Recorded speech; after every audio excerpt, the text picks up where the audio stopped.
근데 가끔 충동적으로 결정을 하시는 분이 있어요. 특히 10대 후반 애들이 부작용이 뭐 100% 없다, 합병증 100% 없다, 뭐 그런 광고 영상이나 유튜브를 보면서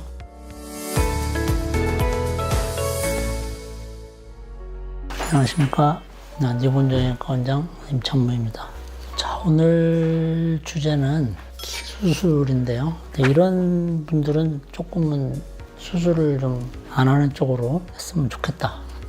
그동안 제가 경험에 의하면 이 수술에 임하는 환자분들은 그만큼 어렸을 때부터 이 스트레스를 좀 많이 받으신 분들이거든요. 친구들 간의 스트레스, 형제 간의 스트레스, 친척들 간의 스트레스.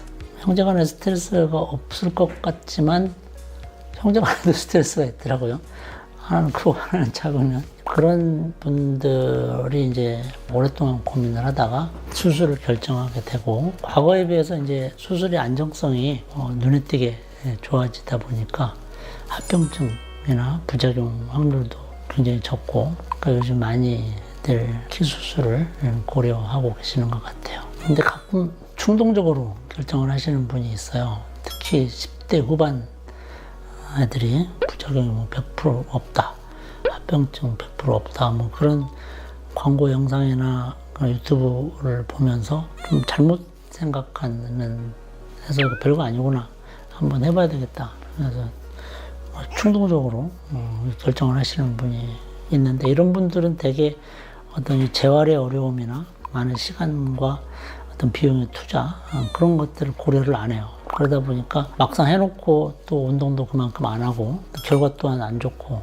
그런 분들이 간혹 계시는데, 이런 충동적인 결정은 굉장히 안 좋다 하는 거 아셔야 되고, 되게 이제 그런 결정을 하게 되면 이제 부모님들이 브레이크를 거는데 부모님들이 브레이크를 못 거는 경우도 있어요. 그래서 그런 것들은 조금 한 번쯤은 부모님들도 좀 고민을 좀 해봐야 되는 문제가 아닌가, 그래서 한번 말씀을 드리고요. 뭐 결론적으로 말씀드리면 이거는 단순 호기심으로 결정할 수술은 절대 아니에요.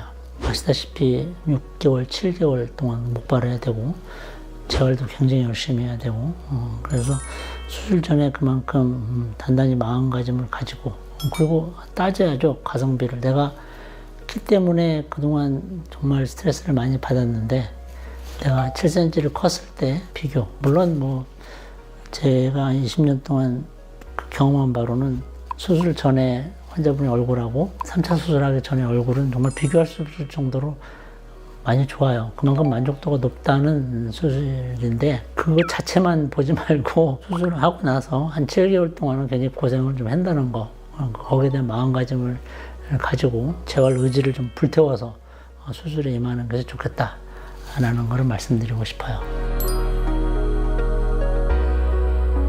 글쎄, 좀 어려운 주제인데, 혼자 살면 사실 이 수술을 할 필요는 없죠.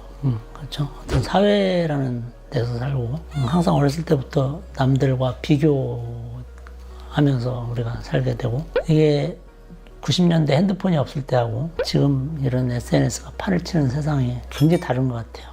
비교가 순식간에 이루어지는 옛날에는 그런 게 좀 덜한데, 사실 저는 뭐 제 얘기 잠깐 하면, 좀 결혼하기 전에 명품? 샤넬, 루이비통?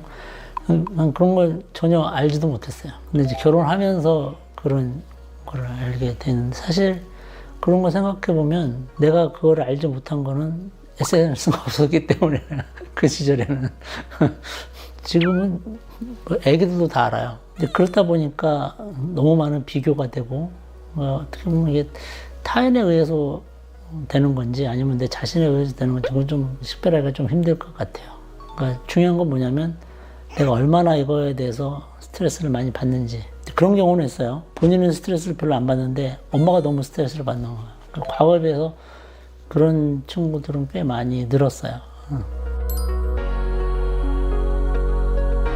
또 막무가내 아무 생각 없이 정말로, 그것도 키도 웬만치 되는 친구들이, 키도 한 175 정도 되는 친구들이 한 5cm 키워서 180 만들겠다, 또 어떤 특별한 이유가 있는 것도 아니에요. 그냥 주변에 다들 키도 크고 뭐 SNS 좀 이렇게 봤더니 뭐 다들 괜찮더라. 근데 그런 친구들은 제가 한 번씩 더 생각을 해보고, 사실 남자분들이 많이 하는데 남자들은 군대를 가잖아요. 군대를 가면 요즘 1년 6개월만 가는데 어찌 보면 뭐 재활기간 어쩌고 군대를 한 번 더 가는 거거든. 이 인생에 있어서 거의 한 8, 9개월, 7, 8개월 정도를 다른 데에 신경을 쓰고 다른 데 해야 되니까 굉장히 큰 부분이에요. 그래서 그런 것들을 한 번쯤 생각을 해보고 결정을 하는 게 좋을 것 같아요. 실제로 심리 상담 받으시는 분 많아요. 그리고 뭐 정신과 약 드시는 분들도 많고, 사실 제가 한 20여 년 전에 처음 시작하기 전에 그런 고민을 많이 했어요. 이런 게 과연 정신질환에 속할 수도 있겠다. 신체 취형장애라는 정신과 장애가 있었고, 물론 키뿐만 아니라 어떤 뭐 성형 중독 뭐 그런 계통으로 속하는 질환인데 비슷한 건데, 근데 좀 뭐든지 경계가 있거든요. 정신과냐 일반인이냐 그 경계를 넘으면 그거는 이제 문제가 되는 거고, 그래서 항상 우리가 좀 평범하게 생각을 해야 돼요. 살아가면서도 그게 좀 필요한 것 같아요. 그래서 좀 과한 거는 항상 문제가 되거든요. 그래서 이제 정신건강의학과라고 그러죠. 그런 치료도 받고 그런 게 좀 필요한 거는 같아요. 뭐 거의 없다고 보시면 되죠. 뭐 크게 문제될 건 없어요. 뭐 이제 그리고 또 이 수술을 받는 연령층이 다 20대, 30대가 주기 때문에 우리가 이제 고령을 수술하다 보면 고혈압, 당뇨, 특히 당뇨병이 뭐 심한 환자분들은 염증 가능성이 높기 때문에 그런 수술이 좀 힘든 경우가 있는데, 이 수술이 필요하신 분들은 대개 20, 30대라 크게 문제가 되는 건 아닌 것 같아요.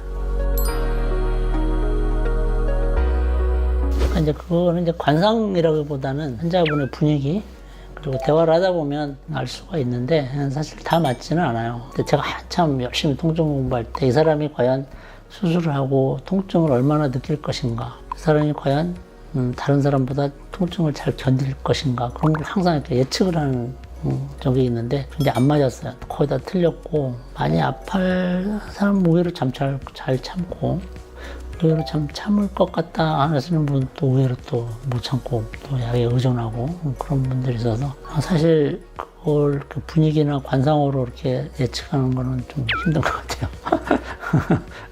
오늘은 수술하기 전에 수술할지 말지 결정 함부로 하지 마라, 신중하게 결정해라에 대해서 말씀드렸습니다. 감사합니다.